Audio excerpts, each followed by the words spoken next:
சில பகுதிகளன்னா பிஎல்ஓக்கு தாவேக்கனர் போய் ஹெல்ப் பண்ணா ஒன்றும் ஹெல்ப்பு கிடையாது. நான் கூட போனேன், வீடு கூட போய் கதவு தட்டினேன், இந்த மாதிரி ரீடிங் எடுக்கிற மாதிரி கதவு தட்டினேம்மா. தேர்தல் அதிகாரி வந்துக்கிறாங்க, போய் ஓட்டு செக் பண்ணிங்க. ஏங்க நீங்கள் யார், நீங்கள் போங்க. என்ன போய் சொன்னவர் ரொம்ப நல்ல ஒரு திமுகக்காரு. அவர் பொதுமக்களாக இருந்தால் நான் விட்டுருப்பேன், அவரே திமுகக்காரு. நான் என்ன போய் சொல்கிறது, நீ முதல்ல போனேன். நீ முதல்ல போ, நான் போகிறேன். என் மூஞ்சி பார்த்தா தெரியும், விவசாயப்படி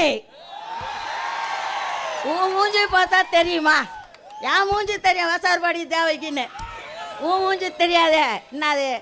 மக்களுடைய இது நான் ஃபேஸ் வேல்யூ தான். அண்ணாவின் இதயக்கனி புரட்சி தலைவர், தமிழக மக்களின் இதயக்கனி தளபதி, தமிழக மக்களின் இதயக்கனி தளபதி. அதனால் நம்ம எந்த கவலையும் பட வேணாம். வெற்றி நமது, நாளை நமது. தளபதி தான் முதல்வர் வேட்பாளர், அவர்தான் முதல்வர் என்பதை இங்கே உறுதியோடு சொல்லி வாய்ப்பளித்த நம்ம பொதுச் செயலாளருக்கு நன்றி பாராட்டி இடம் சார்கிறேன். நன்றி, வணக்கம்.